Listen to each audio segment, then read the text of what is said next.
Assalamualaikum warahmatullahi wabarakatuh. Salam sejahtera untuk kita semua. Saudara mahasiswa Universitas Terbuka dimanapun Anda berada. Perkenalkan, nama saya Rifat Syafwatul Anam. Selamat berjumpa dalam program Workshop Tugas dan Klinik Ujian Universitas Terbuka. Workshop Tugas dan Klinik Ujian adalah salah satu bentuk bantuan layanan bagi Anda untuk memberikan pemahaman maupun pembimbingan agar Anda dapat mempersiapkan diri dalam menghadapi ujian dengan baik. Salah satu topik dalam kegiatan workshop tugas dan klinik ujian ini akan membahas tentang pola kecemasan diri dan cara menghadapinya. Anda pasti pernah menghadapi gangguan cemas dalam hidup ketika harus menghadapi suatu keputusan seperti saat akan menghadapi ujian. Kecemasan yang berlebihan akan mengganggu kerja organ tubuh yang akan mempengaruhi kita dalam menghadapi ujian. Untuk itu, agar hal tersebut tidak terjadi, diperlukan cara menghadapi kecemasan diri. Nah, bagaimanakah cara menghadapi kecemasan diri tersebut? Anda dapat mempelajari topik tentang pola kecemasan diri dan cara menghadapinya melalui video ini. Anda akan diberi pemahaman tentang mengenai tentang definisi rasa cemas. Yang kedua, penyebab kecemasan. Ketiga, kecemasan yang terjadi. Keempat, contoh kecemasan diri. Kelima, fungsi rasa cemas. Keenam, cara mengatasi kecemasan. Dan yang ketujuh, tindakan sebelum ujian. Silahkan disimak baik-baik video ini agar Anda sekalian dapat mempersiapkan diri untuk mengikuti ujian dan dapat menghadapi ujian dengan perasaan yang tenang. Semoga Anda dapat memahami pola kecemasan diri sebagai salah satu cara mempersiapkan ujian nanti, sehingga Anda dapat lulus di setiap ujian yang akan Anda hadapi. Terima kasih, selamat menyaksikan.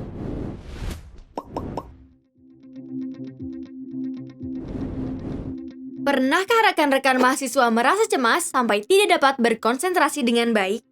Sebelum mengambil kesimpulan lebih jauh dengan kondisi cemas yang dirasakan, rekan-rekan semua harus mengerti terlebih dahulu apa itu rasa cemas. Mengutip dari sebuah jurnal yang berjudul Neuronal Circuits for Fear Anxiety oleh Tofotepi et al. Pada tahun 2015, rasa cemas adalah respons emosional terhadap potensi ancaman yang tidak teridentifikasi dan ditandai dengan kewaspadaan dan kekhawatiran, sehingga menghasilkan pola spesifik perilaku defensif dan respon otonom secara bersamaan. Penyebab kecemasan diri bisa terjadi karena beberapa faktor. Misalnya, takut tidak dapat memenuhi harapan orang lain. Takut akan kehilangan pengakuan dari orang penting jika gagal ujian. Menganggap nilai ujian sebagai penentu yang sangat berharga dalam hidup dan merasa tidak berdaya atau tidak punya kendali terhadap apa yang dilakukan. Itulah beberapa penyebab yang dapat menimbulkan kecemasan diri. Tentunya, masih terdapat banyak faktor-faktor lain yang bisa menyebabkan kecemasan diri. Kecemasan yang dapat terjadi bisa berupa seperti takut gagal pada ujian, sulit membagi waktu, mengulang mata kuliah berkali-kali, hasil belajar rendah, dan kesulitan belajar. Dan ketika sudah di dalam kondisi yang sudah cemas, akan muncul beberapa reaksi terhadap diri sendiri, seperti panik, takut gagal dalam ujian, lupa semua yang sudah dipelajari, keliru menjawab soal, dan sulit konsentrasi sehingga gagal fokus. Mengutip dari sebuah jurnal adaptasi dari pengaruh suatu kondisi terhadap masyarakat oleh Baruch Peskov pada tahun 2020 dan Ji-Hung Ko et al. Pada tahun 2006, bahwa reaksi psikologis yang dirasakan setiap mahasiswa terhadap ujian dapat berbeda-beda. Di antaranya adalah panik, takut, cemas, stres, dan depresi.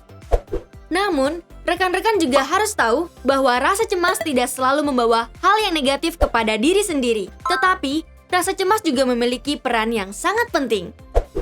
Mengutip dari jurnal Mental Health Foundation pada tahun 2014, bahwa rasa cemas dapat membantu mengidentifikasi dan merespons bahaya, menanggapi ketidakpastian sehingga bisa untuk lebih berfokus di masa depan, membantu dalam pendekatan defensif atau penilaian resiko, dan membantu membentuk keputusan. Rekan-rekan tidak perlu khawatir ketika merasakan cemas, terutama di saat menghadapi ujian, karena cemas itu merupakan reaksi yang wajar untuk hal yang tidak wajar.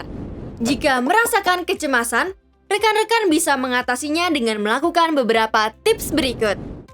Pertama, rileks. Latihan relaksasi otot akan membantu mengontrol gejala kegelisahan. Kedua, menerima. Hadapi ketakutan dan terimalah kenyataan bahwa ada masalah. Dengan cara ini dapat mengeliminasi penyebab kecemasan. Kuncinya adalah pahami ketakutan yang kita alami dan cari tahu dari mana asalnya. Ketiga, fokus. Berikan perhatian penuh pada ujian itu sendiri. Lalu, renungkan apa yang telah dipelajari dan singkirkan pengganggu pikiran yang dapat memecah konsentrasi. Keempat, tetap positif. Berdialoglah dengan diri sendiri tentang hal-hal positif dan gantikan pikiran negatif dengan pikiran positif seperti "aku pasti bisa". Kelima, perbaikan. Perbaiki cara dalam mempersiapkan ujian, lakukan evaluasi dari setiap kesalahan yang pernah terjadi di masa lalu. Keenam, pelajari rasa cemas. Teruslah untuk terus mempelajari gejala apa saja penyebab rasa cemas dan lakukan relaksasi. Seperti yang sudah disebutkan sebelumnya, bahwa rekan-rekan tidak perlu khawatir ketika merasakan cemas, terutama di saat menghadapi ujian. Karena cemas itu merupakan reaksi yang wajar untuk hal yang tidak wajar.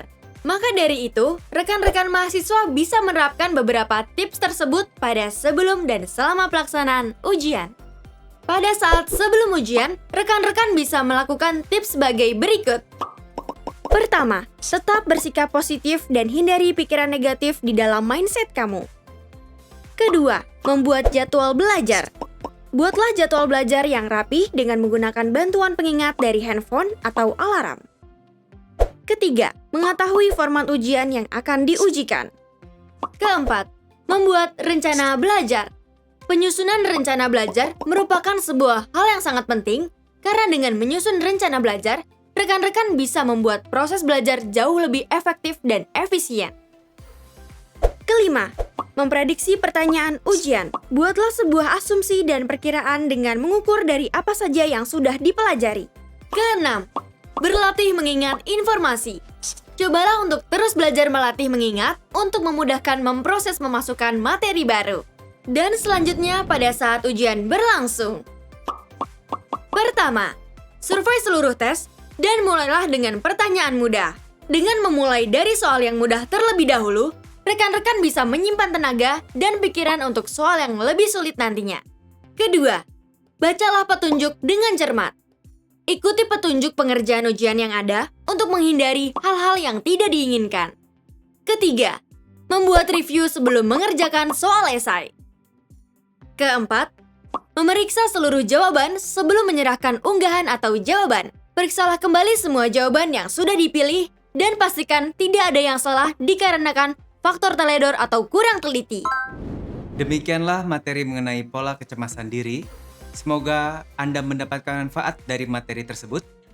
Terima kasih atas perhatiannya. Wassalamualaikum warahmatullahi wabarakatuh. Salam semangat dan sukses selalu.